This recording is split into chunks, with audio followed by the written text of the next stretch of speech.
Coast guard में जब आप आए तो ऐसी कौन सी चीज़ देख के सुन के आपको लगा बहुत अच्छी चीज़ है? अच्छा, ऐसा कोस्ट गार्ड के बारे में नहीं सुना था। जैसे अभी मैं इंटरव्यू भी इसलिए दे रही हूँ क्योंकि लोगों को कोस्ट गार्ड के बारे में ज़्यादा पता नहीं है। अपकमिंग फ़ौज है, 48 ईयर्स हुए हैं फॉर्म हुए, परसों ही हमने 48 रेजिंग डे मनाया है कोस्ट गार्ड का।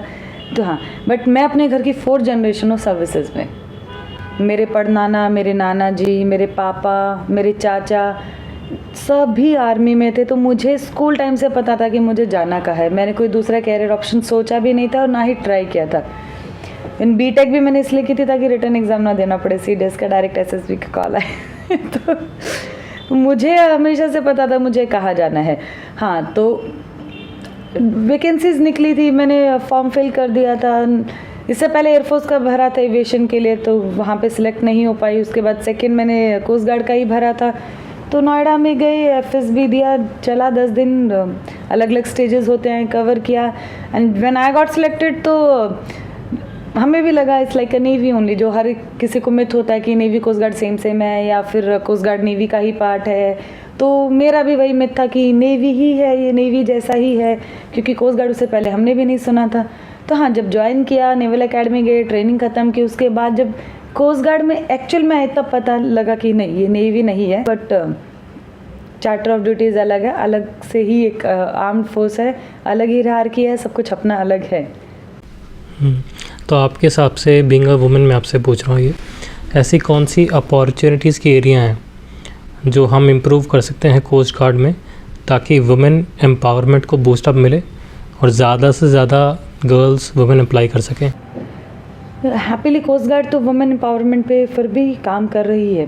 नेवी ने अभी से शिप पे भेजना स्टार्ट किया है, बट कोस्ट गार्ड ने होवरक्राफ्ट पे स्टार्ट कर दिया था कुछ साल पहले, आई थिंक 6-7 ईयर्स पहले। होवरक्राफ्ट इज़ अ क्राफ्ट जो कि सेलिंग भी करता है and which can work on land also, land पे भी चलता है, पानी में भी चलता है। तो हाँ, उसमें हमने लेडी ऑफिसर्स को भेजा था। बहुत सारी लेडी ऑफिसर्स थी भी, आप यूट्यूब पे इंटरव्यू भी मिलेंगे first women officers coast guard जो होवरक्राफ्ट में गई हैं। तो अगर वुमेन एम्पावरमेंट की बात करें तो बाकी तो सारे ब्रांचेस में कोस्ट गार्ड में है, लॉ में है। मैं खुद जनरल ड्यूटी ऑफिसर हूँ कोस्ट गार्ड में। ऐसा एजुकेशन, लॉजिस्टिक या एडम ऑफिसर नहीं होते हैं। इस जनरल ड्यूटी ऑफिसर्स जो हमें सारे पोर्टफोलियो संभालने के लिए दे सकते हैं और हमें सबकी ट्रेनिंग भी मिलती है। हमारे और एक्स काउंटर पार्ट में जो जीडी हमारे मेल ऑफिसर्स होते हैं और जो जीडी लेडी ऑफिसर्स होते हैं, उनमें एक ही डिफरेंस है कि वो वॉच कीपिंग करते हैं, उनका शिप पे अपॉइंटमेंट्स आता है। हम वॉच कीपिंग नहीं करते हैं और हमारे शिप पे अपॉइंटमेंट नहीं आता, अदरवाइज ड्यूटी सारी सेम ही होती हैं। तो अगर हम बात करें कि कोस्ट गार्ड को वुमेन एम्पावरमेंट, वैसे तो कोस्ट गार्ड कर ही रहा है, अभी भी कर रहा है, इक्वल अपॉर्चुनिटीज़ दे रहा है। बट अगर और आगे करना है तो यस, कोस्ट गार्ड को फिर वुमेन ऑफिसर्स को शिप पे अपॉइंट करना पड़ेगा, सो दैट वो भी अपना कैलिबर दिखा सके शिप पे। एंड बहुत सारा टैलेंट है लेडी ऑफिसर्स में जो कि नेविगेशन का, शिप हैंडलिंग का, वो बहुत अच्छा कर सकते हैं। अपॉर्चुनिटी मिले, मौका मिले जाने का तो बहुत अच्छा कर सकती हैं, नो डाउट। अगर होवरक्राफ्ट अच्छे से संभाल सकती हैं तो चार्ली बोट के साथ स्टार्ट करके देन बिग प्लेटफॉर्म तक ले जा सकते हैं कोस्ट गार्ड।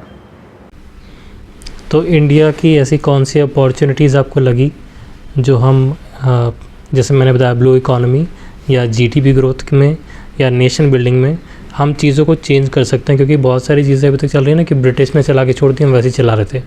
ऑल्दो ये तो बात ब्रिटिश एरा के बाद की फोर्स है, बट कुछ चीज़ें होती हैं कि ये चल रही हैं, हम इसको थोड़ा इंडिजिनाइज कर सकते हैं, इसको अपने ढंग से कर सकते हैं ताकि हम उसके क्रिएटर्स भी बन जाएँ। इस डोमेन में तो मेरा एक्सपीरियंस तो बहुत ही कम है। इसका ज़्यादा अच्छे से आंसर दे पाएंगे वो लोग जो शिप्स पे हैं, क्योंकि वो एक्चुअल लोग हैं जो ऑपरेशंस के लिए जाते हैं, जो एक्चुअल में शिप्स हैंडल करते हैं, जो मशीनरीज हैंडल करते हैं। तो उनको पता होना चाहिए। जैसे बहुत सारी शिप्स बहुत पुरानी हैं, उनकी मशीनरीज बहुत पुरानी है, उनका लेआउट बहुत पुराना है अंग्रेज़ों के टाइम का ऑब्वियसली तब। बट अब यस, हाँ, चीज़ें अपने वर्क कल्चर के हिसाब से, अपने कंफर्ट के हिसाब से जो आजकल की शिप्स है।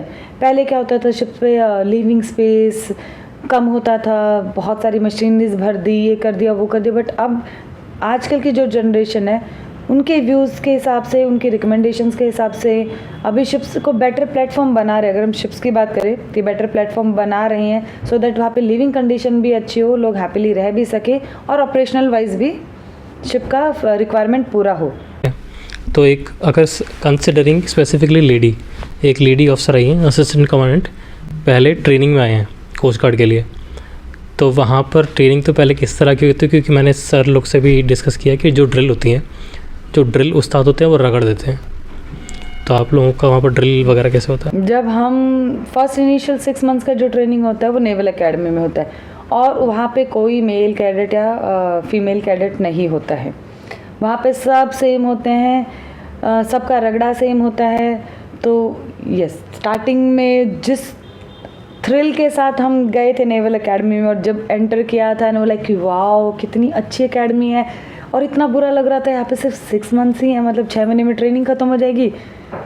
उसके अगले दिन शाम होते होते जो हमारे नेवल एकेडमी में सीनियर्स होते हैं, जो 3 साल की ट्रेनिंग के लिए आते हैं, अभी 4 साल की ट्रेनिंग के लिए आते हैं, तो उस टर्म वाइज होता है। फर्स्ट टर्म वाले वो थे जो हमारे साथ गए हैं, सेकेंड टर्म, थर्ड टर्म से लेके 6 और 8 टर्म तक फिर वो एकेडमी में हमारे सीनियर होते हैं। जैसे हम पास आउट होते हैं, हमारे स्ट्राइप्स लगते हैं, तो हमारे जूनियर हो जाते हैं, बट वो टाइम पे वो हमारे सीनियर्स होते हैं, क्योंकि उन्हें हमें ट्रेन करना है, उन्हें हमें सारे सर्विस के एटिकेट्स सिखाने हैं, मेस एटिकेट सिखाने हैं, रूल्स रेगुलेशन बताने हैं, ड्रिल कैसे करना है, एवरीथिंग वही हमको सिखा दे, तो वो हमारे सीनियर होते हैं। तो यस, अगले दिन शाम तक उन्होंने हमारे डाउट ऐसे क्लियर कर दिया था, बोला कि हे भगवान 6 महीने हैं इस एकेडमी में। तो हाँ, ट्रेनिंग बिल्कुल सेम रहती है। सुबह 5 बजे उठो, जल्दी से तैयार हो, 5:30 बजे तक स्क्वाड में मस्टर हो जाता है। फिर वहाँ पे सुबह 5:30 मस्टर होता है। हर एक स्क्वाडन में अलग अलग स्क्वाडन होते हैं, जैसे मेरे टाइम पे 4 थे, मल्ला, मरक्कर, आंग्रे एंड परेरा।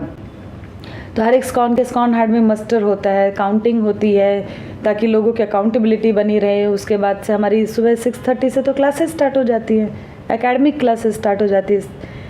फिर उसके बाद हमारा 9 बजे तक जब नॉर्मल लोगों का दिन शुरू होता है, तब तक हमारा आधा दिन ख़त्म हो चुका होता है। हमारी 3 एकेडमिक क्लासेस ख़त्म हो चुकी होती है, हमारा स्विमिंग क्लासेस ख़त्म हो चुकी होती है, हमारी एक पीटी क्लास ख़त्म हो चुकी होती है, तब हमें ब्रेकफास्ट मिलता है। तो नेवल एकेडमी में एक चीज़ जानने को और समझने को बहुत अच्छी तरीके से मिल गया था कि ह्यूमन बॉडी जो है उसको जितना आप स्ट्रेच कर सकते हो, जितना करोगे उतना ही हो जाएगी। स्टार्टिंग में जैसे हमें चलना अलाउड नहीं था, हम एक जगह से दूसरी जगह चल के नहीं जा सकते, बिल्कुल भी भाग भाग के ही जाना पड़ता था। स्टार्टिंग में एक स्कॉन से दूसरे स्कॉन भागना ऐसा लगता था यार कितना मुश्किल है। उसके बाद उन्होंने 1 किलोमीटर भगाना स्टार्ट किया। जब फर्स्ट क्रॉस कंट्री प्रैक्टिस के लिए लेके गए थे तो हार्डली आई थिंक 1.5 किलोमीटर था, और उसी में हम लोगों की जान निकल गई पसीने से पसीने, और लाइक हम तो मर ही जाएंगे। और उसके बाद इवेंचुअली ट्रेनिंग करके हमने कैंप्स भी भागे हैं। सुबह के 2 बजे कैंप्स रन स्टार्ट होता था, जो सुबह के 9 बजे ख़त्म होता था। 12 किलोमीटर की क्रॉस कंट्री भी भागी है, बीच पे भी भागे हैं। तो बॉडी को जितना स्ट्रेच करना होता है उतना हो ही जाता है। There is no limit to human body, there is no limit to physical रगड़ा एंड पनिशमेंट। इवेंचुअली थोड़ा ग्रेजुअली स्टार्ट करते हैं वो लोग ट्रेनिंग करना। आई स्टिल रिमेंबर हमारी एक सीनियर थी लेफ्टिनेंट मीना कुमारी, वो वुमेन कैडेट्स की इंचार्ज थी, ऑफिसर इंचार्ज थी। एक दिन आई मैम शाम को, हम सब वुमेन कैडेट्स को मस्टर किया और बोला पानी पियो। तो हमने पिया पानी, एक बॉटल पिया, बोलते और पियो। और हम वॉमिट कर रहे हैं, उल्टियाँ मार रहे हैं वहाँ पे, लेकिन उन्होंने पानी पिलाना बंद नहीं किया कि उल्टे मारना है, मारो उल्टी मारो पानी पियो, उल्टी मारो पानी पियो। और हमें लग रहा है यार ये कौन सा रगड़ा है, ये कौन सा पनिशमेंट है, मतलब पानी पी के उल्टी करा रहे हैं हमसे। बट हर एक रगड़े का, हर एक पनिशमेंट के पीछे एक रीज़न होता है, कुछ ना कुछ रीज़न होता है।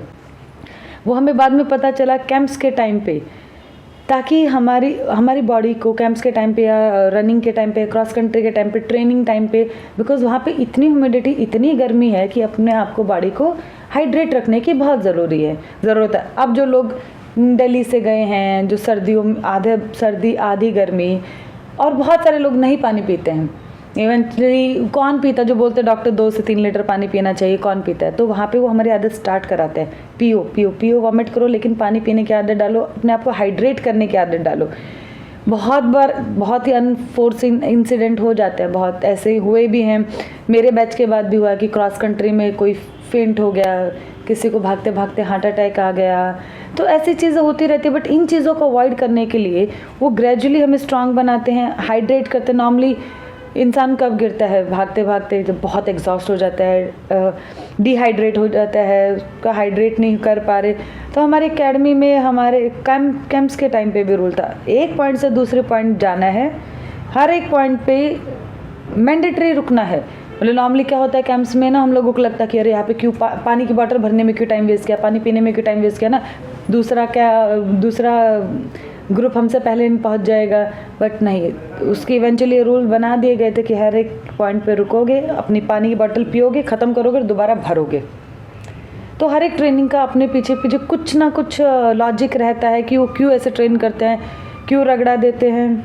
तो रगड़ा तो बहुत होता है, रात के 2:30-3 बजे तक भी खाया है कभी किसी ने। बट नेवल एकेडमी की एक सबसे अच्छी बात है, गलती एक करोगे रगड़ा सब खाएंगे। तो मुझे भी आई स्टिल रिमेंबर कि मेरी एक नेवल एकेडमी में फ़ोन अलाउड नहीं होते हैं, बट इवेंचुअली लोग छुपा के रख लेते हैं। वो होता है ना, घर से इतनी दूर के बाद आए हो, हफ्ते में एक बार फ़ोन करने के लिए मिलता है, वो भी पीसी बूथ से, वहाँ पे भी इतनी लंबी लाइन लगी रहती है, तो मन करता है सबका घर पे बात करने के लिए।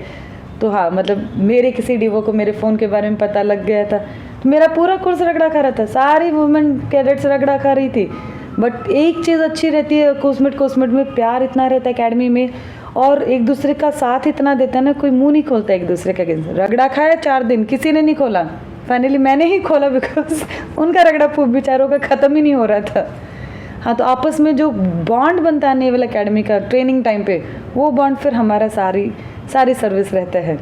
और जो स्टार्टिंग से हम लोगों को निक नेम से बुलाना स्टार्ट कर देता है, वो आज तक ही रहता है हमारा।